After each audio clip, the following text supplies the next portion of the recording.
Welcome to Make Change Fun and Easy with your happiness expert, Samia Bano.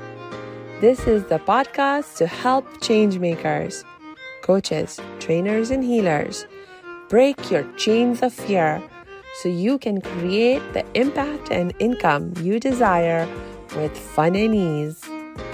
Please make sure you subscribe to enjoy every episode. This podcast is sponsored by the Happiness 101 program.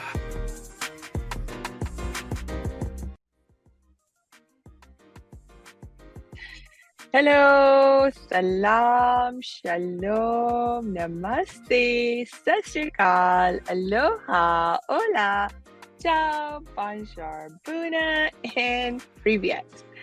I'm so happy you are joining us today because guess what? We have a very special guest with us today, and it's my friend, Neil Rosen, who is a motivational life coach. And I'm so happy to have you back doing another episode with us, Neil. Welcome. Thank you. I love your greetings. And it's so good to be back. Yes. Oh, okay. So Neil, for those people who might have missed our previous episodes together, can you tell us more about who you are and what you do? Sure. So I'm a motivational life coach. Prior to that, I was an educator for 32 and a half years as a school counselor and school psychologist.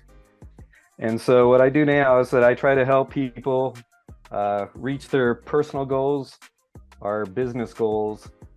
I think a lot of times people just need that extra push because of their fears, anxieties, maybe internal dialogue with themselves, with their negative self-talk. So I try to help people get over that so they can successfully achieve their goals. Yeah, that is so cool. Ah, and you know, the cool thing about our conversation that you're going to be having today is that normally, most of the time, I reach out to people. I'm like, hey, you do this amazing work, and I'd love to interview you on this topic or that topic. And in this case, well, Neil and I, of course, have done interviews before, but in this case, Neil reached out to me because, recently I have been publishing a number of episodes where I've had women who are experts in relationships, relationship coaches, and so forth. And we've been talking about different relationship issues. And of course, because all those interviews were with women, we were very much giving women's perspectives on those issues. And Neil was listening to some of those episodes. He was like, hey, I want to share a male's perspective.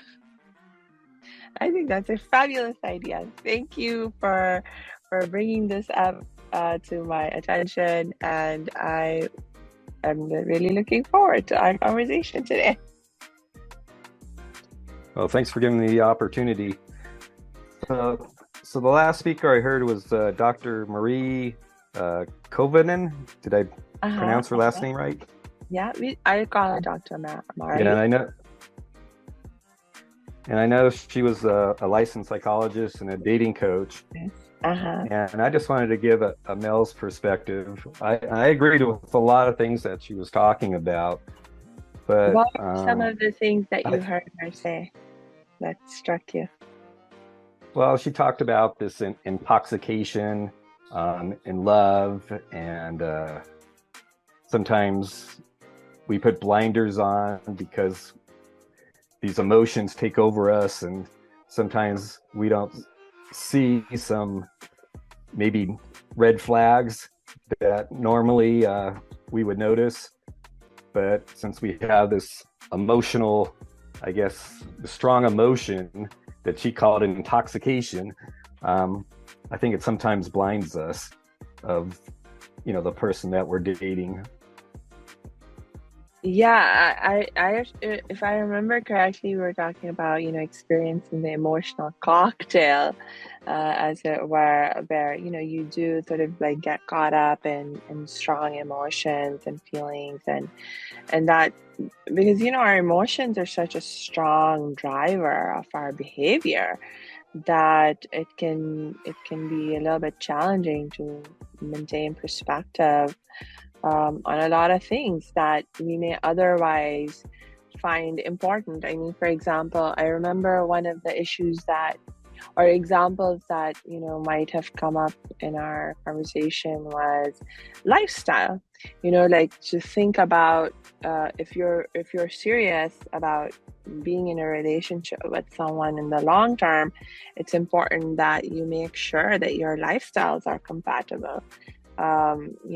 Whereas uh, in this kind of context of, oh, you're feeling in love and, you're experiencing all these strong emotions, and you might just sort of not choose not to think about it or forget to think about are our lifestyles compatible, for example. So that, if I'm remembering correctly, that was one of the contexts within which we were talking about strong emotions and forgetting perspective.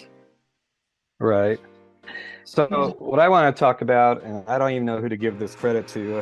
I'm sure it's a psychologist or a therapist, but this person mentioned the three C's. Uh-huh. And the three C's are communication, open communication, the Mm-hmm. ability to compromise, and commitment. Uh-huh. So Okay. I think these Communication, combination. these three C's are important if you're going to have a strong, healthy relationship with somebody. Yes. And there's another love coach. I'm going to give her credit. This is Amy Nobel, and she's the founder of Love and Conscious Dating, and she's another love coach, I guess. And she came up with this. I really like this concept. She calls it the 3-4 rule dating.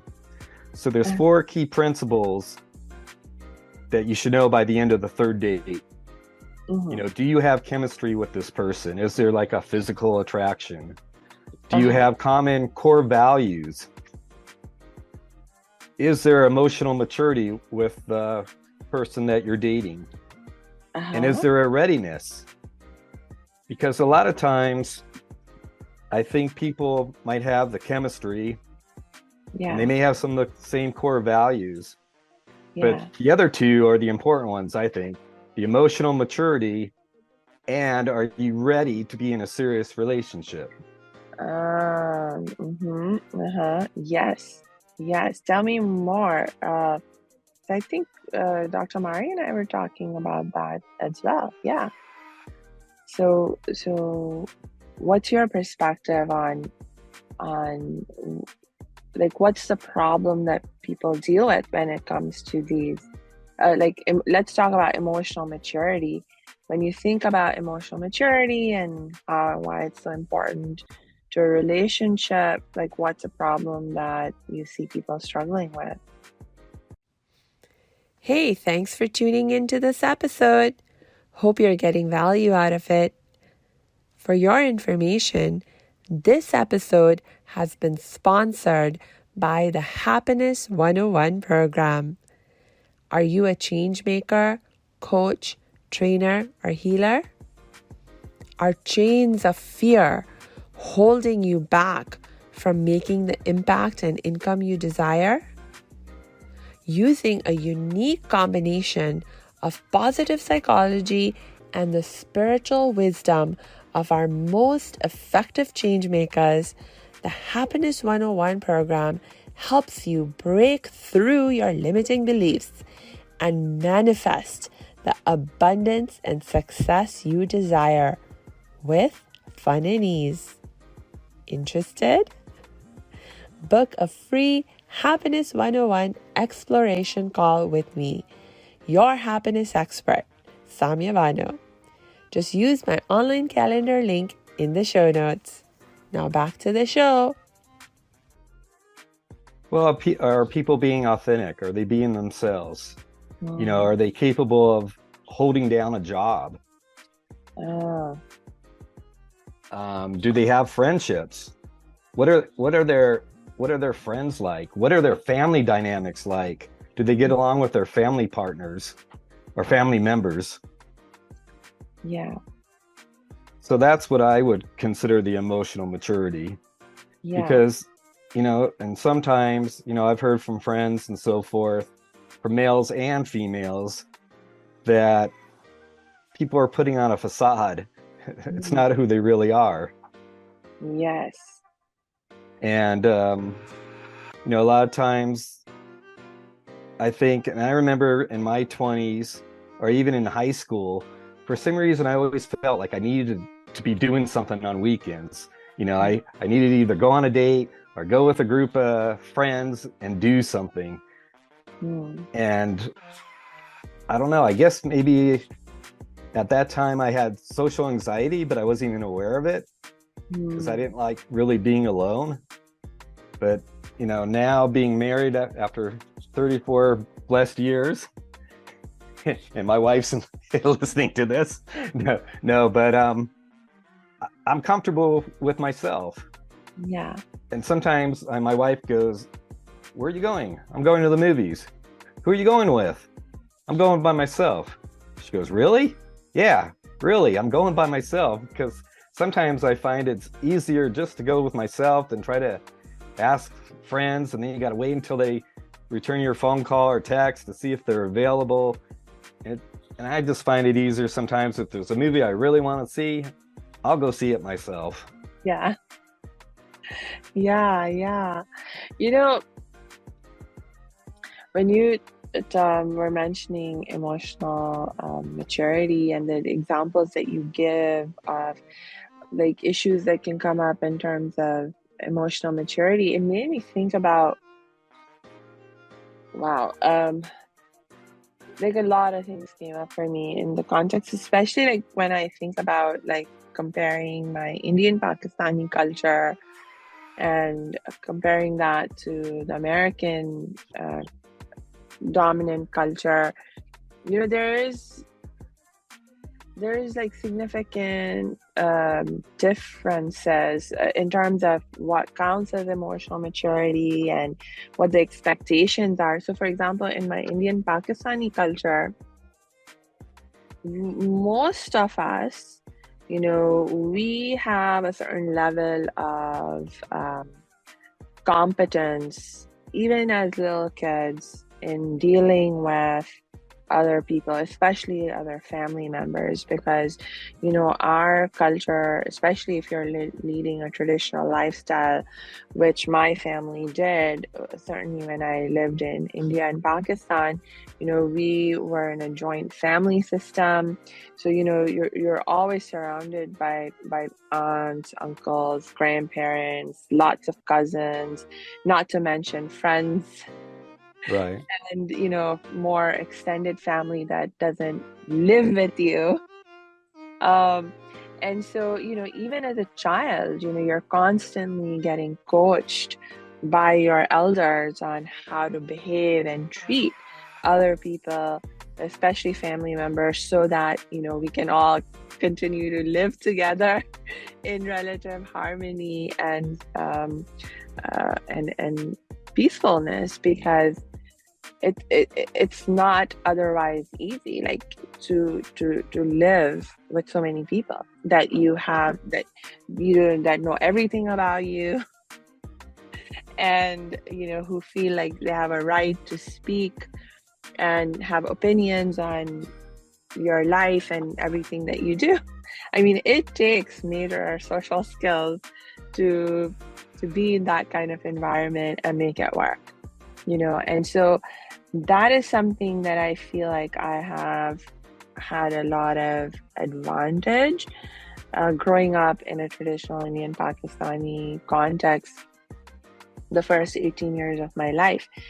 But interestingly, like one of the things that I find in America, when I moved here, and it's like this interesting contradiction I find, where on the one hand, because in America there's a lot more focus on individualism, and usually, families, either people are living by themselves, or even if they're living with their families, they tend to be in smaller units. So there's um, just a lot more sense of freedom in terms of what you can do with your life, and having to answer to fewer people. Like for example, once I moved here, it was time for me to go to college. Um, I didn't have to answer to like 10 different people about what major I was going to choose, and what career I was going to have, or if I was even going to have a career or go to college or not. I just had to work with my parents on all of that, and it made me feel like, oh, life's so much simpler. And then once I was in college, I found so much independence and so much encouragement to like in the environment, to like start thinking for myself and form my own opinions and see myself as a leader. And it just seemed like such a standard part of American culture.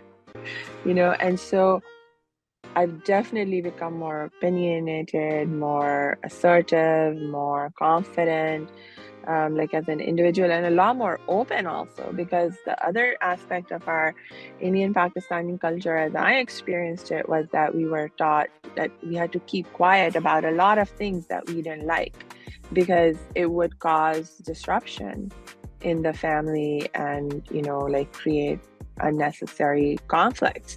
But here, it's like I found actually people like a lot of encouragement to express my opinions, even about things that I was unhappy about.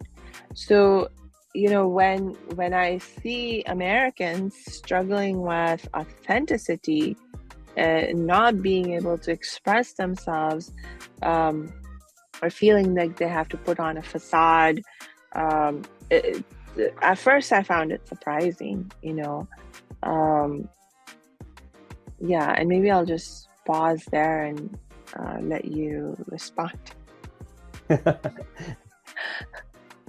I was just going to say, based on what you were sharing about your Pakistani family, is that I don't know if you ever saw the movie. I think there's going to be a new one coming out about the Greek wedding. It's a comedy, and the dynamics. Oh, my Big Bad Greek Wedding. Right. Yes, I've seen that one. So there's going to be a third one, because I think the father passes away. Aww. And his last wish is for the family to go back to Greece where he was brought up.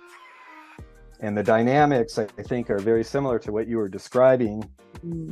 That you got cousins, nephews, your grandparents living with you, or they're close by and they know everything that's going on. Yeah.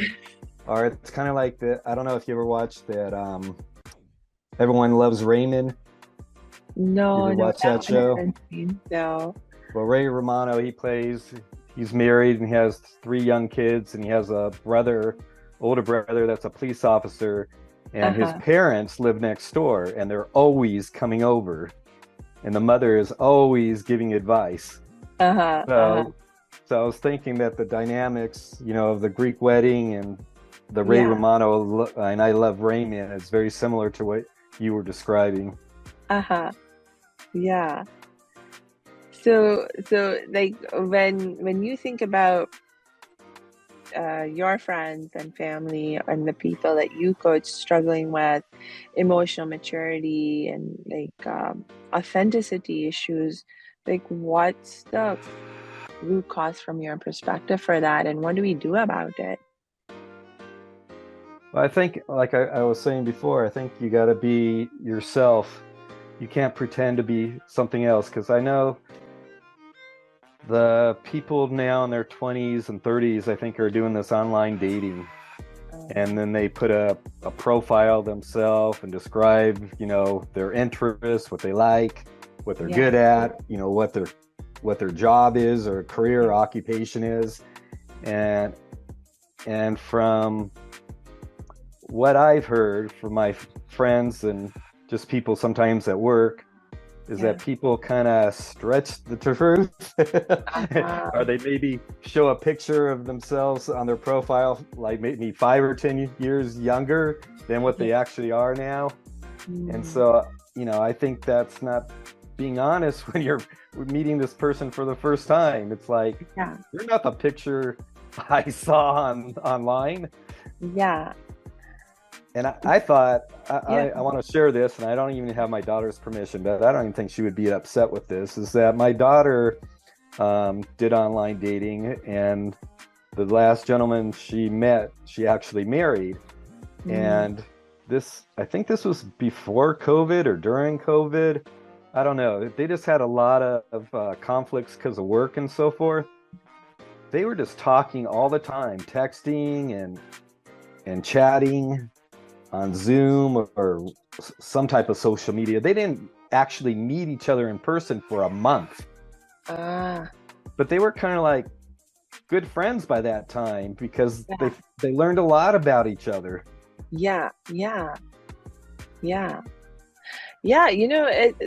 one of the things about conflict is that on the one hand, it's obviously not pleasant, and a lot of people are not good at handling or dealing with conflict. I know I have major conflict avoidance tendencies, like especially in my younger days.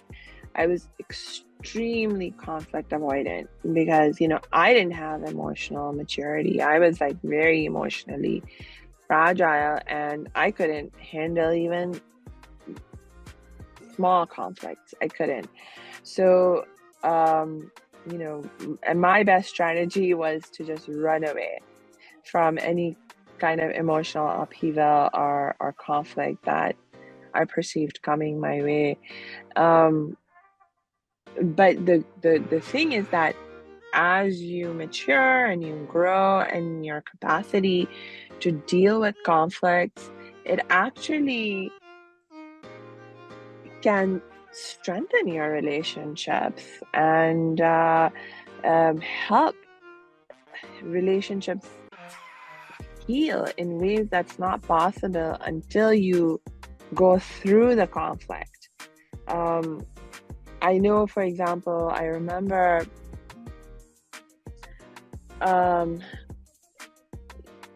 this one conversation with my aunt is coming up particularly in my mind. This was like a few years ago, and it was the first time my aunt found out that I was a survivor of child sexual abuse, and the person who sexually abused me is actually a member of my extended family. And so this was the first time my aunt was finding out about this, and obviously it brought up a lot of emotions for her. And like for me, because I've now been on a 30 plus year journey of healing from that trauma, so I was like doing okay in terms of like my emotional management and so forth.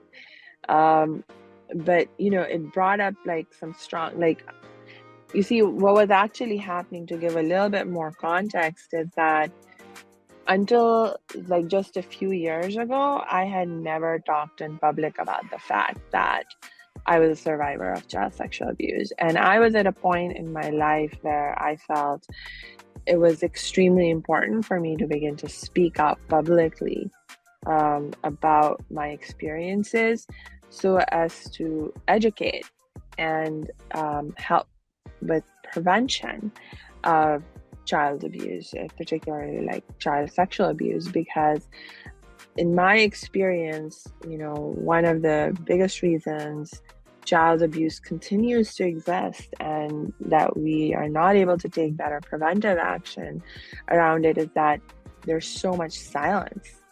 Like, people are not willing to talk. Many survivors don't feel empowered to talk. They're not at a stage in their healing where they can talk, and the friends and family don't want to talk, and oftentimes will explicitly, like I was explicitly told by those people in my family who knew, that you must not talk about it. And so you carry this burden of, having to be silent and keeping this secret. And it like really, it's like a huge burden to carry. And it's, Oh yeah, especially for a child. yes, exactly. And so, like for me, I got to a point like a few years ago where I was like, no, I have to start to speak out. And it's not just about me. Like, this is something I need to do to educate and, help take preventive actions for our society as a whole. And so my aunt was very concerned about what that would mean for our family, and particularly the person who abused me, and how their reputation and etc might be affected, and this and that. So we had like, and so you can imagine, like, I got very passionate and heated about my perspective on the issue, and she had her perspective. And eventually, the good thing is we worked through what we needed to work through, and she understood my perspective. I understood her perspective, and we worked through it. And the thing was that we had to sort of go through that conflict. I remember feeling like such a sense of relief. Having had that conversation, as tough as it was, I felt such a huge relief and a sense of because like once I got through that conversation with her, then it became easier for me to get through it with other family members, and just speaking out in public after I dealt with the issue with my family felt also so much easier. And well, that empowers you. Yeah. Before you probably felt guilt and maybe blame, and the family felt shame. Yeah, exactly. There's like so many, and it was not just me feeling guilty. There's like so many members of my family, when they found out, they were like, oh my God, how could we have let this happen? Because remember, I'm coming from like a joint family system, and we're like supposed to be so close, and all of that. And so Right. For a lot of my family members, they were like really shocked that this could have happened, in our own home, and someone that we loved and trusted and continue to, like, to this day. This person, he has status and a certain position in the family and so forth. So anyway, the point that I was trying to make is that conflict can actually, like, once you learn to engage in it in a constructive, healthy way, it's actually really helpful for relationships in some ways, and in some ways it's really necessary to improve the health and strength of a relationship. Right. Well, I think every relationship, good or bad, you learn from it. It's a learning experience. Yeah. So I wanted to talk. I read this article. Yeah. And it talks about the 5 rules for dating that if you want to have a serious relationship. And I thought this was really good. So number 1, I think this applies to male and female. Number 1, be clear about your objectives. What is it that you want, and what is it that you're looking for in a partner? 2, are you looking in the right places? Going to bars and stuff, in my opinion, is not the right place. There you're probably looking for a one-night stand. Be honest with your intentions. What are your true intentions? Are you looking for a serious relationship? Are you just looking for someone just to have, or a rebound type thing? Number 4, search for common ground with that person. So that again goes back to the core values, and if you're ready to be in a serious relationship, and is that person also emotionally mature? And then this last one I think is really important, is take your time. When I was dating, I would get into relationships too quick. And I think I scared some of my dates off because Oh, I would get too intense. And uh-huh. I know one that, I liked her very much, and she has the same name as my wife, Sherry. And she wasn't, this last one, she wasn't ready for a serious relationship. She was focusing more on her career. Hmm. And I think those dynamics have changed now too, Yeah. for males and females, is that the male was once, in the 60s, or how I was brought up, the male took care of the female, he was the breadwinner and so forth. Well, things are totally different now. I mean, Yeah. females, the last time I looked at percentages, there's more females going to college now than males. Mm-hmm. Mm-hmm. And females are catching up on the salary scale, that glass, what do they call that? The Ceiling. The glass glass ceiling. ceiling. Yeah, Yeah. the glass ceiling is starting to disappear, that women are getting, the same salaries as men now. So they don't depend on man financially. Women are looking for now someone who complements them, or someone who can support their goals, and accept them for who they are. Yes.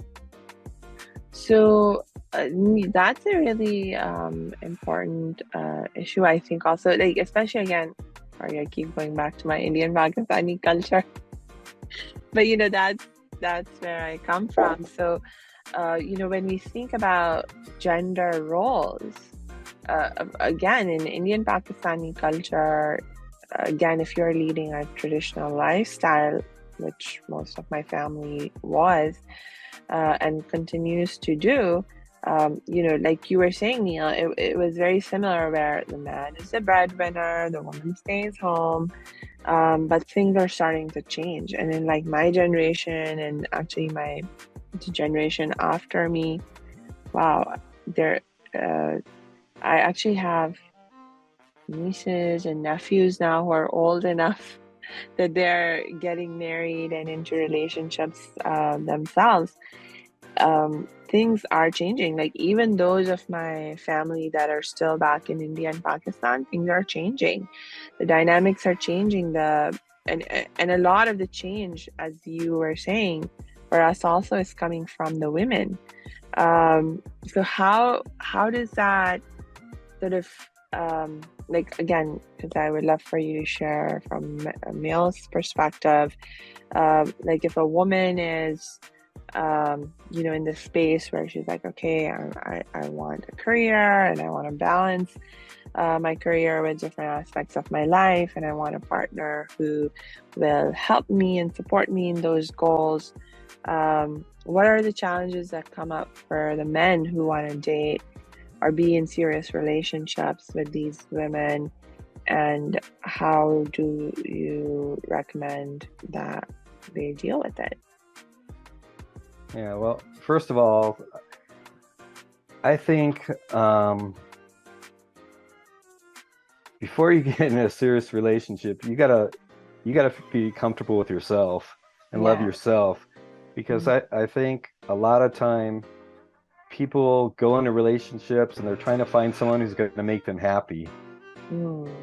And if you're not happy with yourself, how do you expect to find happiness with someone else? I mean, happiness has to come internally.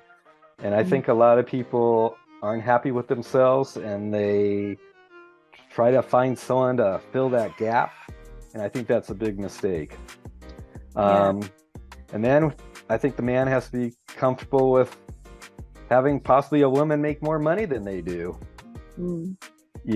And be able to accept that. I think, I've heard conversations with some of my friends, they joke about it, oh, she makes more money than you, or you're going to be a stay-at-home dad and things like that.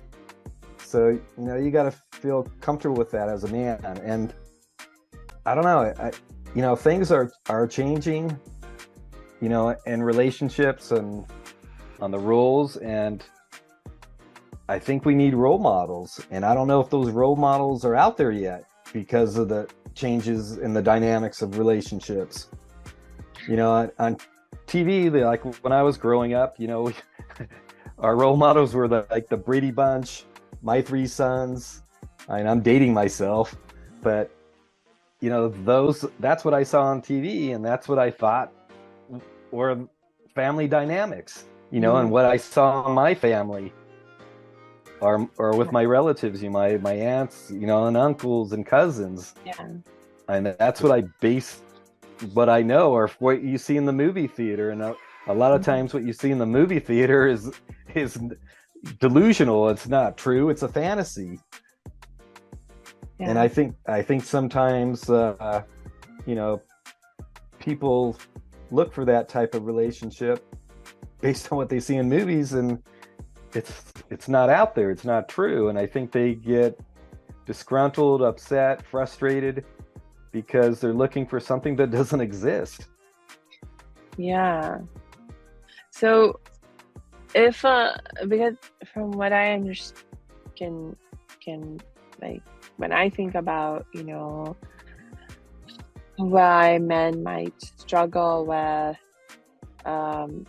let's say something like having their female partner working and possibly making more money than they do, it's because for so many millennia, men have been raised with this idea that their value comes from their being the breadwinner, from their being the providers of the family, and now this role is being taken away from them, or it's not that it's that it might be not needed, that they may not need to fulfill that role because they have a partner who is equally financially competent and independent and so forth.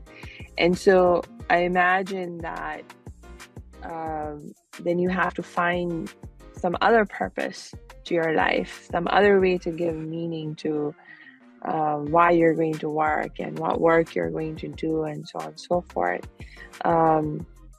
So what are you seeing? So you mentioned you're not seeing a lot of great role models in terms of how... I don't think the role models are out there on how to deal with these new dynamics of having a woman who's financially secure, who really doesn't need a man for the financial reasons, or a woman that's making more than a man. I don't think we have those role models out there on television or even in our own families to show us what that looks like. So how would you deal with a situation like that? How would you create new meaning for you if you were in that kind of a situation? Well, that's why I was saying before, you got to feel comfortable with yourself. If you're comfortable with yourself, I think you're more easily able to deal with a woman who's financially secure, who really doesn't need you for her finances, but she's looking for someone who's going to support her in her goals, someone who could emotionally comfort her. You have very common core values on family. What I'm seeing, and even in my own marriage, is that people are waiting longer. No, I didn't get married. We didn't get married until we were 29. My parents got married, I think, they were 20 or 21. I know my mother-in-law, she got married at 18. Yes. A lot of people got married right after high school, or they married their high school sweetheart. Yes. And things are changing now. Like a good friend of mine who I've known for over 30 years, we played tennis together. Now we're playing pickleball together. Unfortunately, he got divorced and he's in a relationship now. And he's with a woman who was married, and she's widowed. She lost her husband because of illness. I think he had a heart attack. And, I asked him, why don't you ask her to marry you and stuff? And she doesn't want to be married. She's kind of financially set, and she's set in her ways. She's kind of happy just dating and having her freedom and independence. Mm-hmm, mm-hmm. And the same friend that I'm talking about, his son, I just went to his son's wedding. He knew his girlfriend from work. They were friends, and then they started a relationship, and they were living together. They knew each other for 9 years before they got married. Mm. And I'm starting to think that's the new norm, is that young people in their 20s and stuff are waiting until they're more secure in their occupation. Especially now in California too, with the prices to buy a home, they're outrageous. I mean, young people today, I don't know how they're going to afford to buy a home in California. I think they're going to have to go to another state because the prices are so high. Yeah, and I mean, maybe they're waiting to get more settled in their careers, but maybe it's also like an issue of you know, you're in a relationship, not married, but you're in a relationship, and being in that relationship is how you're learning how to be in a relationship. That's how you are growing more emotionally mature, especially in the context of how to be in a relationship. Because I think that's what I was saying, is like where I find like a lot of advantage in the kind of cultural context that I grew up in, where, you know, because we lived, as I said, in such big families and like so close with so many people, you know, we were constantly getting trained in how to be in relationships, how to create relationships, how to maintain relationships. But in America, you know, there's so much focus on becoming financially independent, on becoming technically competent, in terms of whatever work you're going to do, and so on and so forth. But where is the education and training when it comes to like social intelligence? How are kids in America developing social intelligence? You know, where are they getting to practice these social intelligence skills? And supposedly through dating. Right. And you see, I mean, this is my whole point, is that when you're dating, if you're dating as a teenager, you know, what are the stats of, you know, teen dating violence? It's like a huge problem, because here are these kids, they're like, again, you're in a cultural context in America where teen dating is normal. But these teens are, they have, like, have they already, they're still figuring themselves out. They're still figuring out relationships, how to be in relationships. Many of them might not have very good models in their own homes, or a lot of experience in their own homes, dealing with different kinds of people. Because like, you know, if you're like in a small family, how much variety are you going to experience in the family of different types of personalities, and, you know, like different kinds of like issues that come up. You'll be familiar with what you see in your family, but your family unit is so small that your experience is still limited. You know what I mean? Whereas, so it's like when you start getting into relationships, and then suddenly there's all kinds of different dynamics at play, because it's like, even with the experience that you have in your family relationships, when you start to engage in a romantic relationship, there are additional dynamics that you have never had to deal with in the context of family relationships. I remember in my family, I think that's why you have these dating coaches now, because yes, adults never learn those skills. Yes, and there's no one to really teach you, because like in our culture, people did get married young too, but you continue to live with your family, and so again, you were in a context where you were constantly getting coached by the elders around you, and how to be in a relationship with your now new partner in life, you know?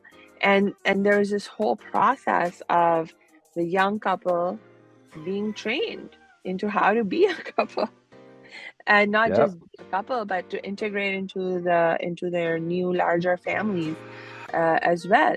So, but in America, a lot of those structures are missing, you know, and so I agree with you, yeah, yeah, especially single parents.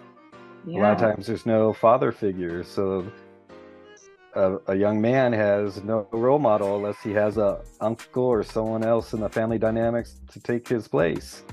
Hmm. Yeah.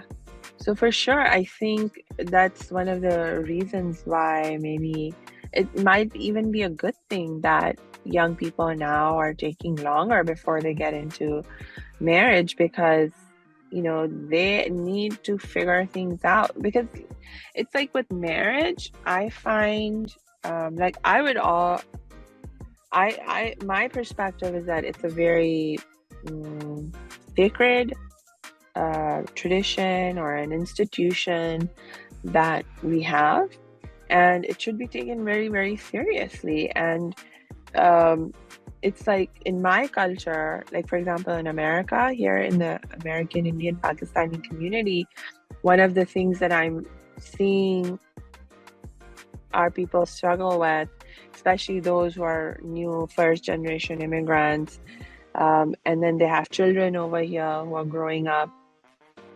I see them really struggling with um, like their kids want the freedom to, just date and figure out who they want to be with through dating. But, first generation Indian-Pakistani immigrants are coming from a culture where dating is not acceptable, dating is not really allowed. And so when they see their kids falling in love, the first thing the parents think of is, let's get them married so that they can be in a lawful relationship with each other. As Or don't they go in groups? I got the impression, maybe I'm wrong, from what I've seen on movies and so forth, is that in your culture, dating is more like a group thing. So depending on who you're talking to, different people will give you different perspectives, right? But right now I'm trying to, like, from a traditional perspective, dating, whether you're talking group or individual, like just two people, dating is not okay. Dating is not okay. Like, you cannot be just in a relationship with no firm commitment or intention around marriage. It's not okay. Like, traditionally, if you're going to meet with someone, different arrangements can be made so you can meet with them, but it has to be with that clear intention that you're meeting that person to evaluate them for the purposes of marriage. So, and in that context, yes, you might go out, like the young couple might get, or the potential couple might get sent out with a bunch of, their friends or cousins, so that they can have some space to talk away from the adults. But not all adults will even allow that for their children. I mean, if you're really traditional and strict, they will insist that no, you meet in the home, or you meet where the family is present, and then you may be allowed to sit in a corner away from, but still within sight of the adults. So there are all these things going on. So you have like a chaperone. Yes, you need to have. So there are those expectations, and then it's like once you're married, you're not left alone to just figure things out by yourself. As I was saying before, the expectation and the practice is that even after you're married, you continue to be, you're just integrating with a larger new, like, two families have come together now. And so now you not, it's not just about the couple getting together, it's about the families getting together. And so everyone's kind of learning how to integrate with each other, and the adults take the lead in terms of, by the adults I mean the elders in the family take the lead in coaching you how to make this integration as smooth as possible. So yeah, you can get married young, but you still have all of this support, and you're enveloped within this structure and this context where you're in training to be in a good relationship. You learn over time. So for our teens in America, there's so much teen dating violence that happens because who's teaching They them? have poor role models. Yeah, and even for if like the people in their 20s and who are like dating and stuff, it's a similar problem where it's like, how do they get to learn? They just have to struggle through relationships that they form and learn through that struggle. So yeah. So I want to share this. I read this in a Man's magazine, that what makes a man feel connected to a woman is hugs, kisses, smiles, offers of gratitude, praise, and words of affection. Okay. And then also it talked about what men want most in a relationship, and I think this applies to the woman as well, is that they want commitment and fidelity. But the word for fidelity, they use the words being faithful, loyal, and trustworthy. Okay, that makes sense. Yeah.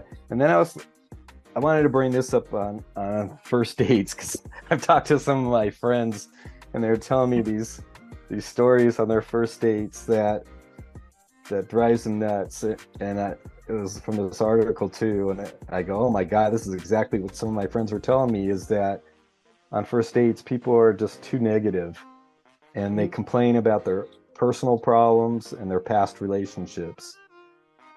And if you do that on a first date, I don't think you're going to have a second date. Especially talking about your personal problems that you're facing now, and talking about past relationships that just didn't work out. I just don't think that's really appropriate to do on a first date. So it's interesting. It makes me think of a question, because we have talked earlier about the idea of being authentic and being honest in how you represent yourself to the person that you want to date or that you are dating. So how do you create that balance or draw that line between, like, so now so say you're on a first date and then you're like, okay, well, I have to be authentic, I have to be honest, but then there's also expectations of don't talk about this or don't talk about that in terms of things that may be on my mind. So where is the guiding principle in how I determine what's appropriate to share at what point while remaining authentic? I think you got to give the relationship time to develop.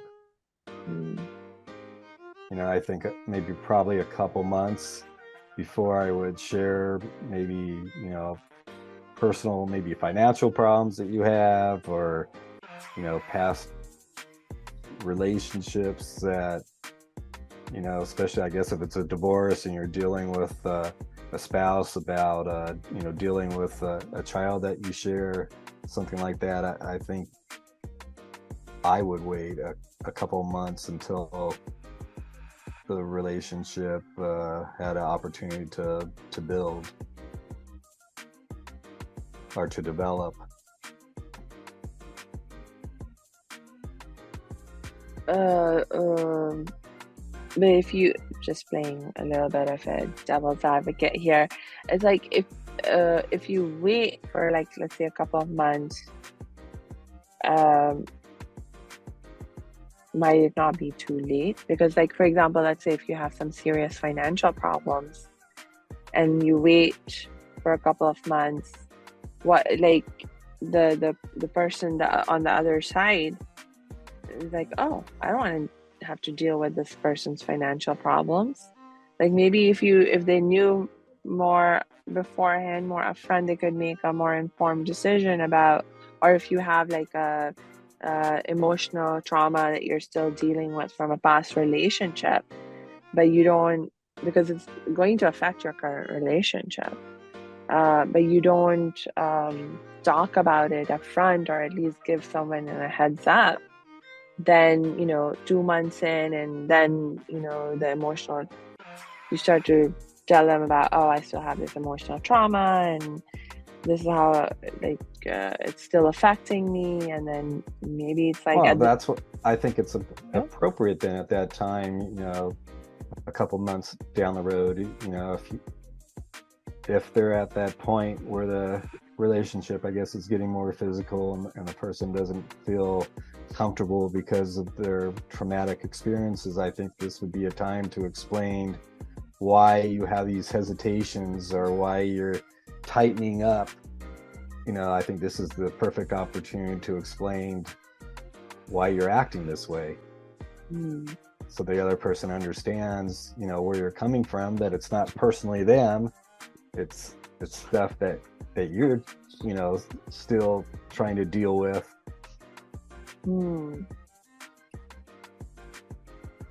Yeah, no, because the example that sort of like came to my mind was,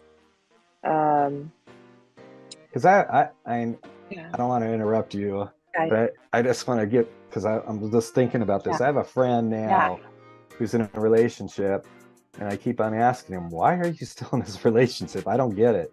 I think it's just out of comfort, because his girlfriend can't hold a job. She's always getting fired. He's always helping her, like doing a resume or a cover letter, because she's not that electronically capable. She's had financial problems. He helped her out once, and he told her that, I can't afford to do this all the time to help you out financially. You're going to have to ask your brother, or maybe you need to go back and live with your brother. So that's another thing where about red flags, and to me that's a red flag. That if a good friend of yours is saying, why are you with this person, if they have so many financial and personal problems, why are you still with this person? Well, that's what I mean, Neil, that maybe this is like one of those cultural differences popping up in our perspective there. So for example, in my culture, again, from a traditional perspective, like when you start to evaluate someone for the purposes of marriage, because we're not going to date, right? Like when we start, we're as I mentioned before, that if we are going to meet with someone, it's with the intention of, am I going to marry this person? Is this person a good person for me to get married to? We want to know upfront, like what all the problems are, or potential problems are. Like, you actually investigate each other's families, your background, your history, and you want to know what the downsides potentially are, and if you're willing to deal with them. Like, people want to know, like, what is the financial situation of this person? Do we want to deal with those consequences? We want to know if there's like history of disease or illness or something, and then you be like, and then you make a decision as a family or as an individual about, do I want to deal with that?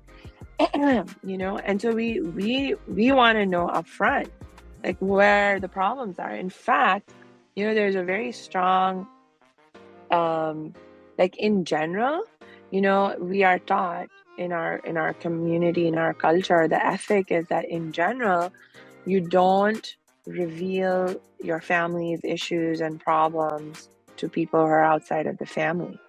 It's like a big no-no. It's like if there's a problem someone's dealing with, like as family, it's your responsibility and your duty to support them and help them the best you can deal with that problem. And it's also your responsibility and your duty to not be telling everyone else and the world in general about what your family member is struggling with, because you don't want to have other people outside of the family, saying or thinking bad things about them and this and that.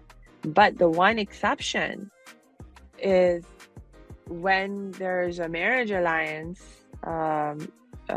being made, or when there's an investigation the families will initiate for the purpose of evaluating whether a marriage should take place or not.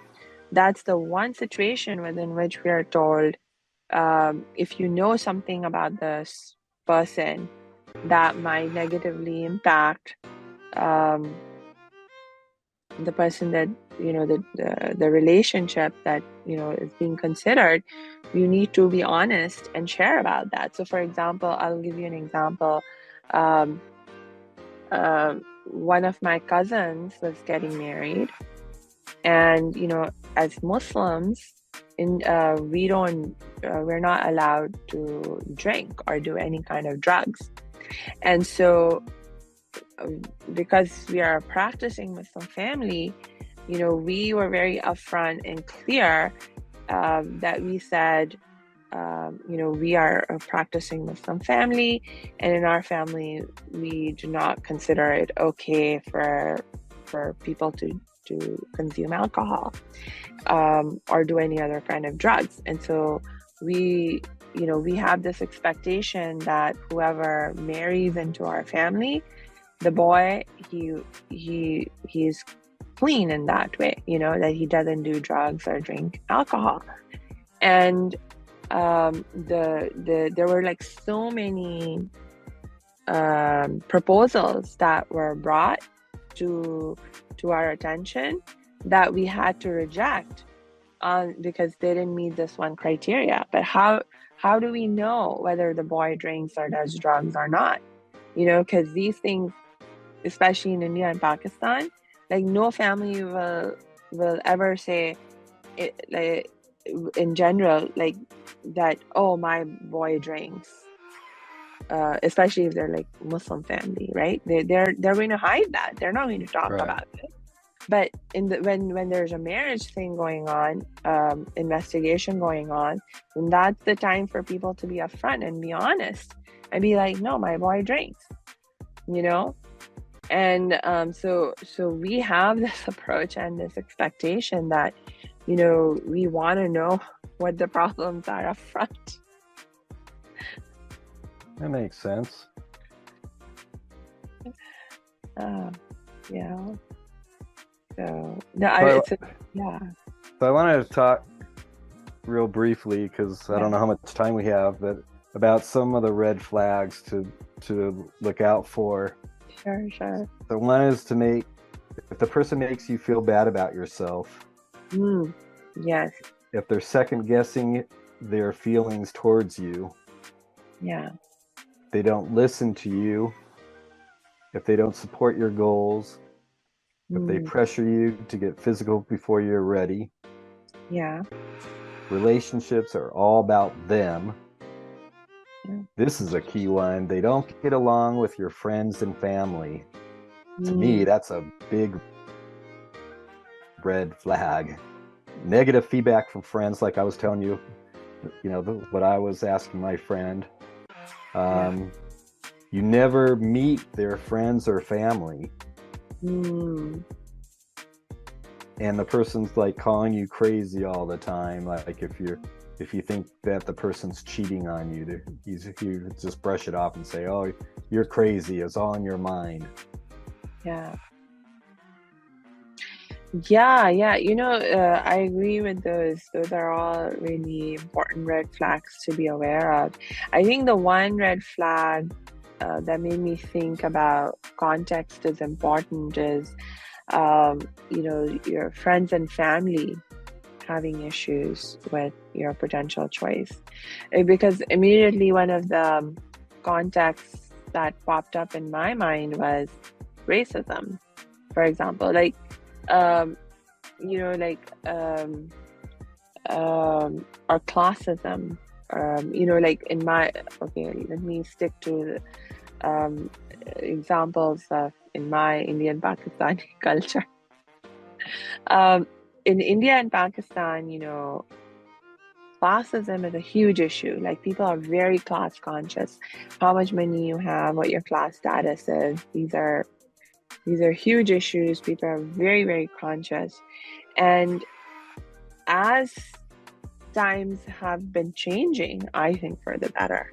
The younger generations, we are becoming less class conscious, or at least we're trying to create more equity, and be less driven by class consciousness in the decisions that we make, uh, especially in the context of relationships, where historically, traditionally, the expectation was, for example, in the context of marriage, that you would marry into a family that was your equal. Or the exception was the woman could marry up, but a man must never marry down, because the man had to maintain the status, you see. Yes. And when a woman marries up, she assumes his status, but if a man marries down, he loses his status, and that was not considered acceptable. So either you marry equal or the woman marries up. But nowadays, the younger people are challenging those notions, and they're trying to create positive change, from my perspective, around these things. And when they do, they meet a lot of resistance from their families. And then it becomes like a real issue of, like social justice and moral standing. Like, what moral stance are you going to take when your family is opposing your choice of partner, and the basic reason, they have no better reason for making that opposition other than class consciousness, and and being discriminating in this classist way, and so if from a moral perspective you are taking a stance against this kind of classist thinking, and your family is opposing you, well then, you have to, of course, make your decision how far you're willing to stick to your stance, and how far you want to go in terms of taking the opposition of your family. But that's one context I immediately thought of, where maybe you're facing opposition, but it's okay because you're taking a moral stance. Yeah. Well, this is a very complex topic that we brought up today. Yeah. Relationships. Indeed. So I wanted to end with this one thing, this post I saw on Facebook. So it says choice, chance, and change. So it says you must take a choice to take a chance if you want anything in life to change. And I think that applies to relationships, is that you gotta put yourself out there, and you gotta have a positive attitude in order to try to find your partner. Yeah. I like that. And thank you so much, Neil. We always, whenever we're talking, we lose track of time. And you're right. It is time for us to wrap up for now, for sure. But thank you again so much for taking the time to be with me today and having this chat. Thank you for having me on. It was a pleasure. Yes.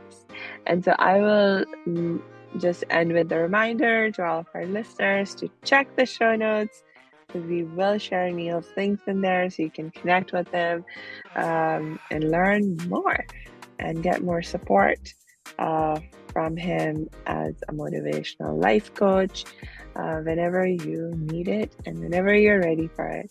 So until we connect next time, I wish you lots and lots of peace and joy.